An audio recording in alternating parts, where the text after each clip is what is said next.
everybody, it's the Riverbug here. In today's video I'm going to show you how to effectively cast your bait casters if you're new to bait casters. In this video I'm going to show you how to do less of this and more of this. He's a good one. Oh my gosh, he's a good one. Oh, come here buddy, come here buddy.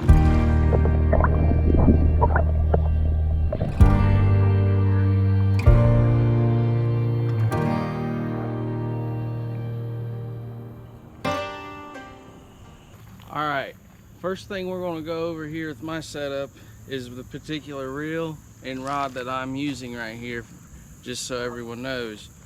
I have the Abu Garcia Revo SX, and it's paired with the St. Croix Premier Series rod. Alright guys, so the first thing you're going to want to do when you get a bait casting reel is you're going to want to know this is your tension knob and this is your brakes. Your tension knob puts pressure on the spool and allows the spool to either spin really fast if it's loose or really tight if you got the tension tighter on your rod. You're going to want to adjust this based on your lure weight, so you're going to want to pay attention to this when you switch out lures and you're using something heavier or lighter. You're going to want to adjust your tension knob.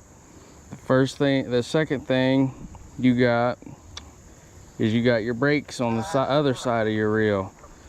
And for your first time starting out, I usually have mine at like 3, about 3. Sometimes I can take them off completely, but if you're first starting out, I recommend you to tighten your brakes and put it all the way up to like 5, anywhere from 5 to 8 for your first time ever using a bait caster. And you're going to want to tighten this tension knob pretty tight for your first cast. See how my lure is barely even, it don't even want to fall. So you can loosen that a lot. See, when you loosen your tension, it falls. The looser you got your tension, the faster that spool spins.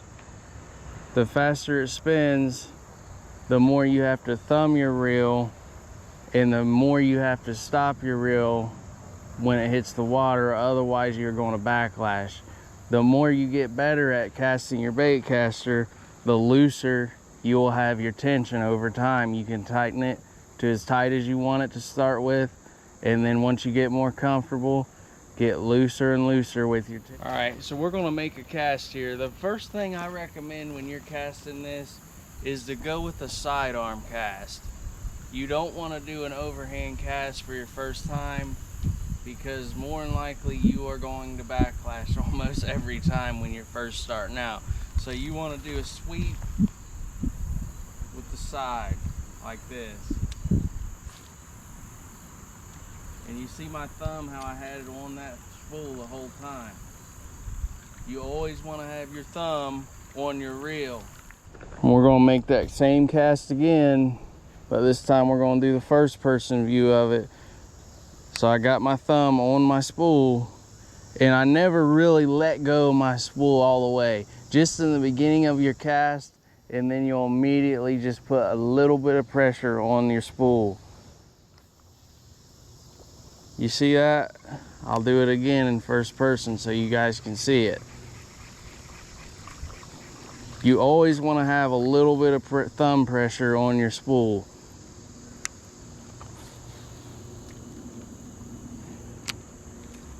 Just like that. And your first few times you're probably going to backlash. Another thing that'll help you out if you're just starting out with a bait caster is I recommend you putting mono on when you first get a bait caster.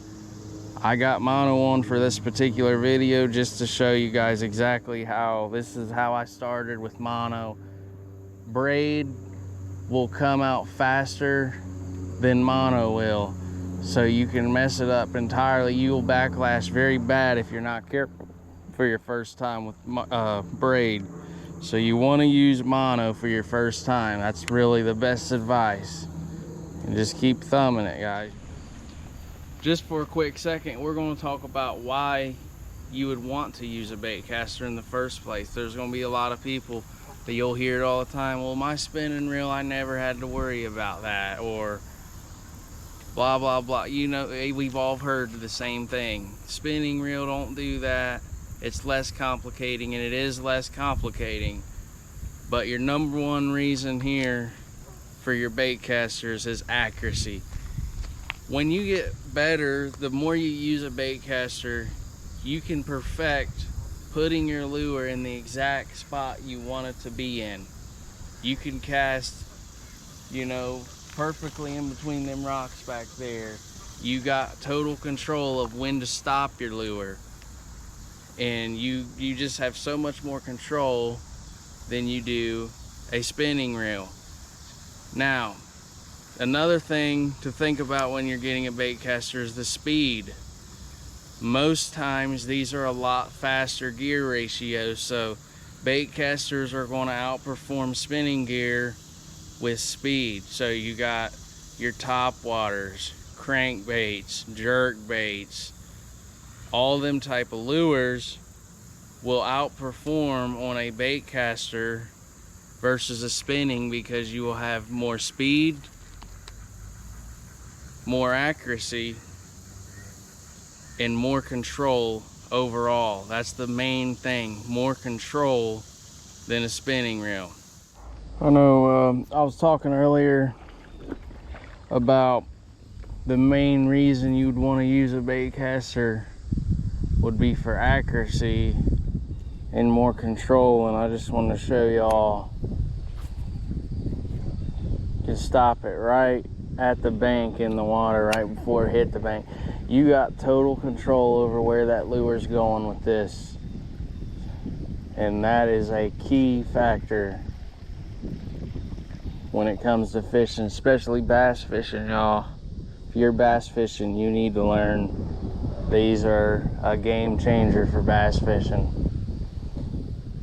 And all right, that will conclude today's video and little quick tutorial and insight on how to first begin using your bait caster for the first time. I hope you guys enjoyed this video, and I hope you found it informative in some kind of way and had something to take away from this video. I appreciate everybody that watched.